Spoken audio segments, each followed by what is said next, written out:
Programme क्यों कर गाँव लो। का कैसे नहीं है? बच्चों का प्रोग्राम है। बच्चों की देवी तो सरस्वती है। बच्चों की देवी तुम्हारा तो जानकारी सावित्री कौन बाई है? फुले। देवी सरस्वती है। फिर इस प्रोग्राम में बिल्कुल आ रही है। क्या होती थी क्या? इनको लगाओ। शिक्षा विभाग में मची खलबली। जी हाँ, राजस्थान के शिक्षा मंत्री मदन दिलावर इस समय ले रहे हैं ताबड़तोड़ फैसले। जी हाँ, आपको बता दूं कि इस समय मदन दिलावर जो राजस्थान के शिक्षा मंत्री हैं वो ताबड़तोड़ फैसले ले रहे हैं। चाहे फिर वो स्कूल के बुरका मामला हो या फिर सरस्वती वंदना को लेकर हो, लेकिन उनका फैसला तत्काल आता है। लेकिन ये फैसला आने में थोड़ा देर हो चुकी है। मामला जो है 26 जनवरी 2024 का बताया जा रहा। साथियों, आप लोगों ने देखा था एक वीडियो सोशल मीडिया पर तेज़ी से वायरल हुआ था, जिसमें राजस्थान के जो है एक महिला टीचर हैं हेमलता बैरवा। ये तहसील किशनगंज गांव लकड़ाई खेड़ा के सरकारी विद्यालय में पढ़ाती हैं, वहाँ टीचर हैं।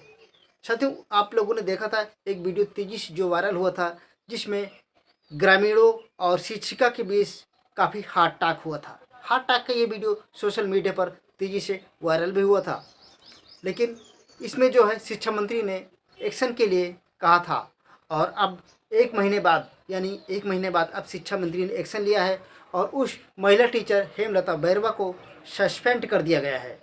साथियों, जैसा कि आप सभी जानते हैं कि हमारा देश भारतीय संविधान से चलता है, लेकिन वर्तमान में जब से भाजपा की सरकार आई तब से संविधान को पूरी तरह से निष्क्रिय कर दिया गया है।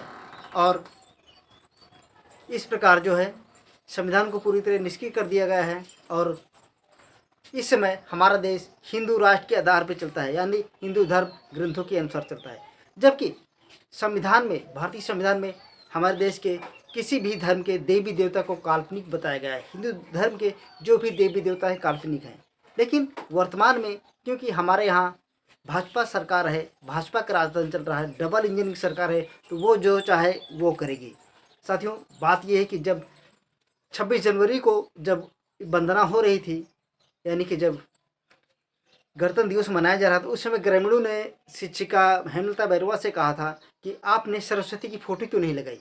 इस पर शिक्षिका हेमलता ने कहा कि सरस्वती ने शिक्षा के लिए कोई काम नहीं किया है, इसलिए मैंने उनकी फ़ोटो नहीं लगाई, क्योंकि शिक्षा के लिए काम माता सावित्रीबाई फुले ने किया है, इसलिए मैंने माता सावित्रीबाई फुले की फ़ोटो लगाई है। साथियों, आपने देखा था कि जो कुर्सियाँ थी उस पर बाबा साहब डॉक्टर भीमराव अम्बेडकर, महात्मा गांधी और माता सावित्रीबाई फुले की फ़ोटो रखी हुई थी। इसलिए शिक्षिका ने कहा था कि शिक्षा के लिए जो भी काम किया गया है ये माता सावित्रीबाई फुले ने किया था, और हमारी शिक्षा की देवी माता सावित्रीबाई फुले हैं, इसलिए मैं उनकी फ़ोटो लगाऊंगी। लेकिन ग्रामीणों ने कहा कि नहीं, तुम्हें सरस्वती की फ़ोटो लगाना पड़ेगी और सावित्रीबाई की फ़ोटो हटाना पड़ेगा। लेकिन उस शिक्षिका ने, क्योंकि कहते हैं ना, शिक्षा वो शेरनी की दूध है, जो पिएगा वही दहाड़ेगा। हालांकि उस समय जो हेमलता बैरवा थी उसने गांव वालों से पंगा लिया, वो दहाड़ी थी पूरी तरह, क्योंकि वो शिक्षित थी, उसने पढ़ा था, अपने हक अधिकार के बारे में जाना था। लेकिन वर्तमान में लोकतंत्र और संवैधानिक अधिकारों को पूरी तरह ख़त्म कर दिया गया है, इसलिए जो है उस टीचर को सस्पेंड कर दिया गया है। जबकि हमारे देश का सुप्रीम कोर्ट भी सभी देवी देवताओं को काल्पनिक बताता है, लेकिन उस काल्पनिक देवी देवताओं को यथार्थ बनाने के लिए आखिर उस शिक्षिका को सस्पेंड कर दिया गया। तो ये है, अगर आप लोग आज की राजनीति, यानी कि वर्तमान में भारत देश में हिंदू राष्ट्र चल रहा है, यदि आप किसी भी देवी देवता के खिलाफ बोलेंगे, उसको गलत बताएंगे, तो तुम्हारे ऊपर कार्रवाई होगी। तो हमारे जो भी SC ST और OBC समाज के लोग हैं, वो चाहे जिस भी समाज के लोग हों, वो जब पढ़ लिख लेते हैं तो सही बात बोलते हैं। तो आप लोग अपने बोलने पर कंट्रोल रखें, क्योंकि यदि आप भारत के किसी भी हिंदू धर्म के खिलाफ आप आवाज़ उठाएंगे, उनके खिलाफ बोलेंगे, तो उनको नौकरी छीन लिया जाएगा।